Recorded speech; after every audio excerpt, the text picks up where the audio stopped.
So it was pretty funny to see the SMH and the Age sally forth with their exclusive News Corp is working with Peter Dutton to bring down Anthony Albanese. Truly epic scoop and a truly epic statement of the obvious. It's been going on for years, as we have pointed out many times. And the strategy is very simple: to paint Peter Dutton in the media as decisive. I mean, nuclear. How strong is nuclear? It doesn't matter whether it's right or wrong. It's the image over the substance.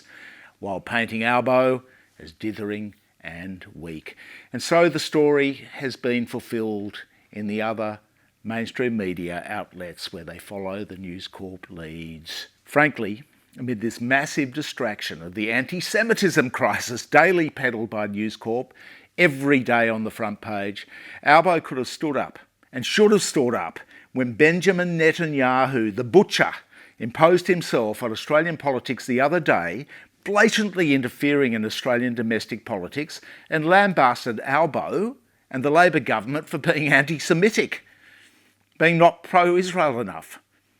What are we to tolerate the biggest butcher of the 21st century lecturing us on how to respond to his genocide, his burning children alive, starving people, stealing land, breaking international law every single day? 45,000 people in Gaza dead.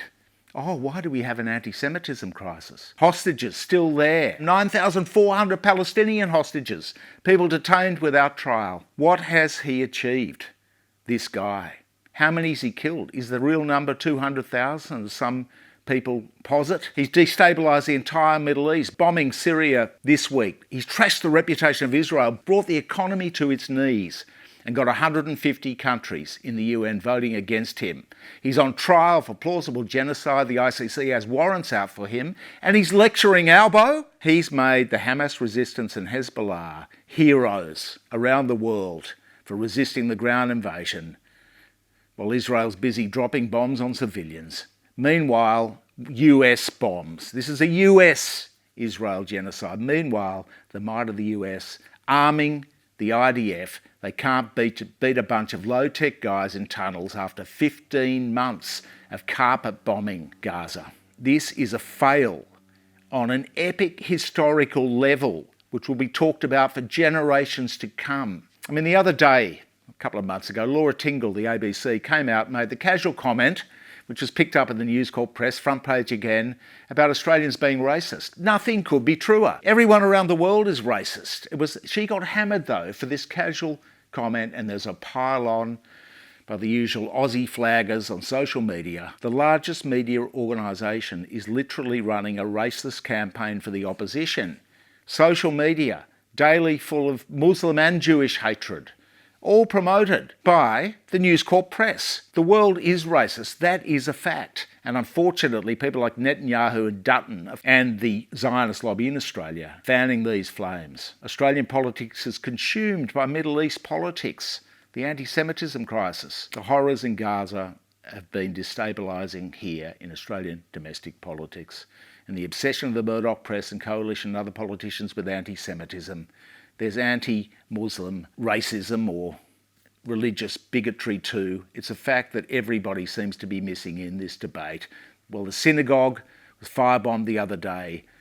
Where's the coverage about the attacks on mosques, on Muslims in this country? How does that rate? Why does it not rate? That is racist. The media is racist in its coverage, in the amount that it devotes to one atrocity of one race compared to the atrocities perpetrated on other races.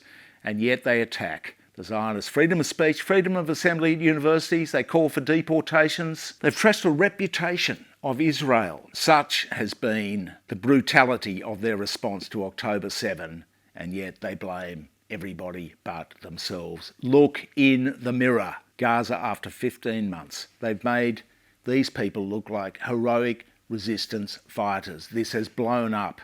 Now, the problem, of course, with the pro-Israel lobby here is that they all act as one. They call themselves Jewish leadership in Australia. The real leaders are the pro-peace Jews that want to see peace come to the Middle East, not advocate for everything that Benjamin Netanyahu does. They deny they bombed hospitals when the first hospital Al-Shifa Hospital got bombed. Now they've bombed 36, and they've bombed some of them several times. Children amputated without anaesthetics because they won't allow anaesthetics in. Where is the Australian Jewish leadership, the Zionist leadership? Where are they? They do not criticise one thing that this government does.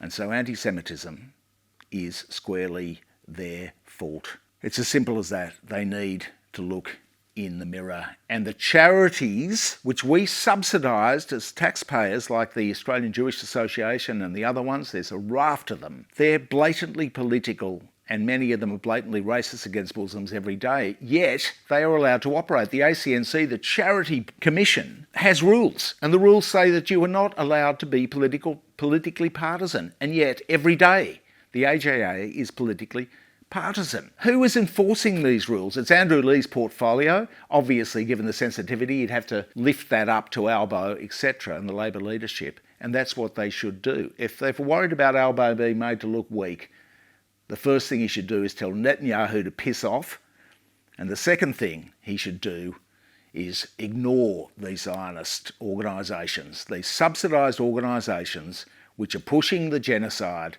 in the Middle East. That would make him look strong. Not only that, it would be doing the right thing. It should be said that there is division now, and there's a lot of brave Jewish voices, ones we've published here at Michael West Media, crying this support for genocide in Gaza. These brave Jewish voices need to be supported, although they're ignored in the mainstream media largely. This is the problem. Zionists look in the mirror.